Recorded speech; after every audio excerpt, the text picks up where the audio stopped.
আসসালামু আলাইকুম। সবাইকে স্বাগতম ট্রেডিং উইথ আশিকুল চ্যানেলে। আশা করি সবাই অনেক ভালো আছেন। আপনাদের সাথে নতুন একটি ইন্ডেক্স অ্যানালাইসিস শেয়ার করব।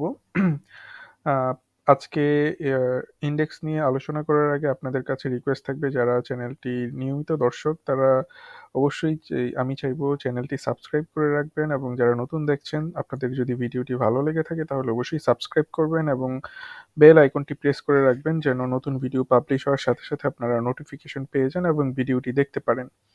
তো আলোচনায় চলে আসি সরাসরি। ডিএসই ইন্ডেক্স আজকে মার্কেটের ট্রেড, যদি আমি ট্রেডের কথা বলি তাহলে ইন্ডেক্স আজকে ৭,০১৬ পয়েন্টে ক্লোজ করেছে। ৭,০১৬ পয়েন্টে ক্লোজ করেছে এবং এটার সর্বনিম্ন ভ্যালু ছিল হচ্ছে ৬,৯৯৭। ভ্যালু ভ্যালুতে যদি আমি বলি ১২৬৬ কোটি টাকা ট্রেড হয়েছে। আহ, গতদিন ট্রেড হয়েছিল ১৩৫২ কোটি টাকা। তো এই ডাটাগুলো বলার একটাই মাত্র উদ্দেশ্য, সেটা যদি আমি বলি যে গতকালের ক্যান্ডেলটি ছিল একটা অনেক বড় ক্যান্ডেল, বুলিশ ক্যান্ডেল। এই ক্যান্ডেলে আপনারা ট্রেড দেখেছেন ১৩৫২ কোটি টাকার মতো। আজকে মার্কেটটা বেড়েছে, বাড়ার পরও ট্রেডটা কিন্তু বাড়েনি।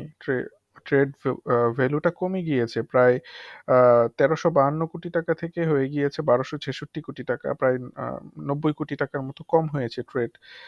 আমরা যখন একটা আপ ট্রেন্ডে যাওয়ার চেষ্টা করে কোনো কিছু, তখন তার ভলিউম বাড়ার সাথে সাথে প্রাইসটাও ইনক্রিজ করে।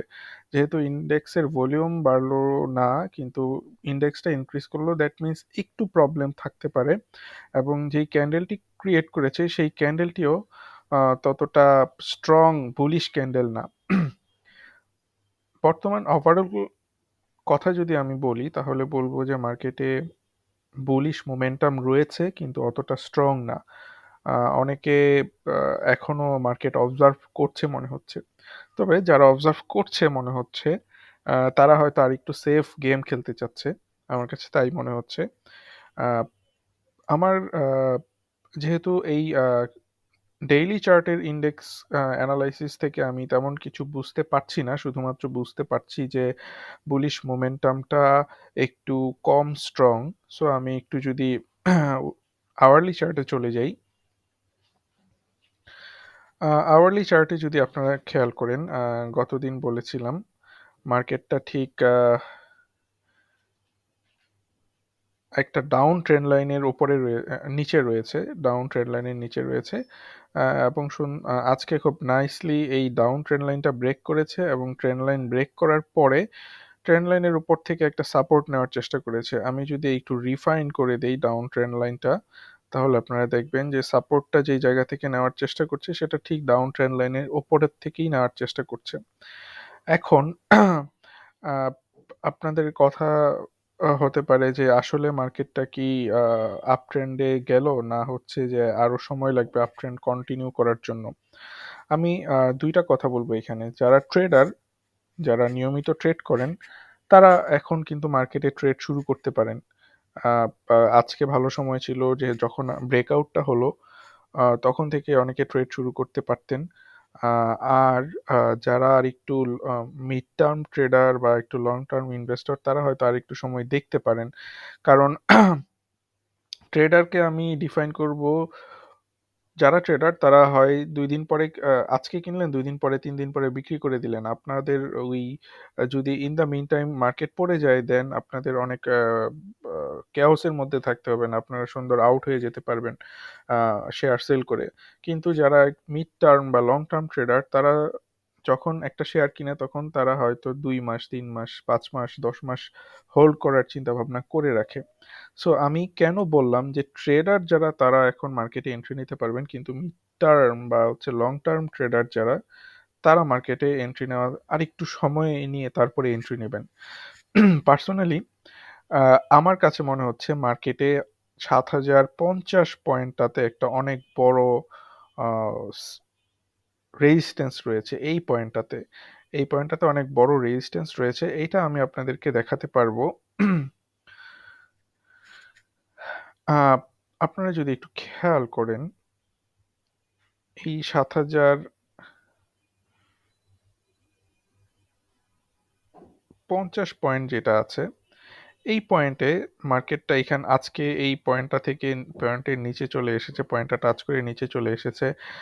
এই পয়েন্টটাকে যতবারই মার্কেট ব্রেক করতে চেয়েছে ততবারই সে অসফল হয়েছে এবং এই পয়েন্ট থেকে নিচে চলে এসেছে। এই পজিশন থেকেও সেম একই কাজ করেছে, এখানে একটু উপরে উঠে আবার নিচে গিয়েছে। এখানে দেখেন একই কাজ হয়েছে, মার্কেটটা এই 7050-কে টাচ করে অনেক নিচে চলে গিয়েছে, এই পজিশনেও সেম একই জিনিস হয়েছে, এখানেও ঠিক সেম একই জিনিস হয়েছে।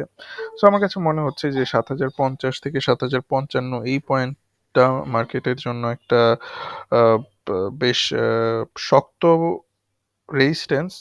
এবং যখন আপনারা দেখবেন যে এই 7050 পয়েন্ট ব্রেক করতে পেরেছে, মার্কেট ব্রেক করার পরে 7050-এর উপরে ক্লোজ হয়েছে, তখন মিড টার্ম লং টার্ম সব ট্রেডাররা আপনারা এন্ট্রি নিতে পারবেন মার্কেটে, কারণ তখন মার্কেটের একটা বুলিশ মোমেন্টাম হয়ে যাবে। আমার কথা এখন কথা মনে হচ্ছে, কিন্তু আপনারা হয়তো খুব শীঘ্রই দেখতে পাবেন যে মার্কেটটা আসলেই 7050-এর উপরে চলে যাচ্ছে। বাট সম্ভাবনা ব্যাপারটা নিয়ে না থেকে আপনারা যখন শিওর থাকবেন তখন মার্কেটে এন্ট্রি নেবেন, তাহলে আপনাদের পুঁজি নিরাপদ থাকবে। তখন আর চিন্তা করতে হবে না মার্কেট কি পড়ে যাবে না মার্কেট কি হবে। তো অনেকে ইন্ডেক্স অ্যানালাইসিস তো এই পর্যন্তই ছিল। অনেকের হয়তো আরেকটু জানতে চাইবেন যে মার্কেটটা আরো 1-2 সপ্তাহ কিরকম থাকতে পারে। অ্যাজ পার্সোনাল ওপিনিয়ন, আমি যেহেতু ট্রেড করতে পছন্দ করি, আমি আজকে ট্রেডে এন্ট্রি নিয়েছি মার্কেটে। কারণ যখন দেখলাম ব্রেকআউট হয়েছে তখনই আমি এন্ট্রি নিয়েছি। তো মার্কেটটা আমার কাছে মনে হচ্ছে যে শর্ট টার্ম হোক, মিড টার্ম হোক বা লং টার্ম হোক, একটু ভালো করবে সামনে। এই 7050 এই পয়েন্টটা হয়তো ব্রেক করতে পারবে খুব ইজিলি, এবং ব্রেক করার পরে আস্তে আস্তে আমরা হয়তো দেখতে পাবো 7250, তারপরে হয়তো দেখতে পাবো 7400, এইরকম পয়েন্টগুলোতে হয়তো আমরা খুব শীঘ্রই দেখতে পাবো। কারণ অনেকদিন মার্কেটটা একটা কনসলিডেশনের মধ্যে ছিল। এটাকে আমি ডাউন ট্রেন্ড ওইরকম ভাবে বলবো না, বেশ ভালো সময়ের একটা কনসলিডেশন ছিল, বড় রকমের কনসলিডেশন। সো খুব ইজিলি মার্কেটটা এখান থেকে হয়তো ব্রেকআউট করতে পারবে এখন, কারণ অনেক বেশি শক্তি সঞ্চয় করেছে সে অলরেডি। তো নেক্সট কয়েকটা দিন দেখেন, 7050 ব্রেক করার সাথে সাথে আপনাদের সব টেনশন দূরে রাখবেন, আপনারা মার্কেটে এন্ট্রি নিতে পারবেন একেবারে টেনশন ফ্রি ভাবে। 7050 ব্রেক করার আগ পর্যন্ত বলবো যে যারা শর্ট টার্ম ট্রেডার তারা এখান থেকে ভালো কিছু আহ, নিতে পারবেন মার্কেট থেকে। তো এই ছিল আজকের আলোচনা। জানাবেন আলোচনাটি কেমন লাগলো, আর অবশ্যই সাথে থাকবেন, লাইক কমেন্ট করবেন। আমি আমার যদি কোনো ভুল থেকে থাকে সেটাও আপনারা মেনশন করতে পারেন। কয়েকজন থাকেন যারা অনেক ভালো কমেন্ট করেন, এটা আমাকে আসলেই ইন্সপায়ার করে। অবশ্যই এইভাবে কমেন্ট করে ইন্সপায়ার করতে থাকবেন, আর দোয়া করবেন যাতে সবসময় আপনাদের পাশে থাকতে পারি এবং এভাবে ভিডিও নিয়ে হাজির হতে পারি।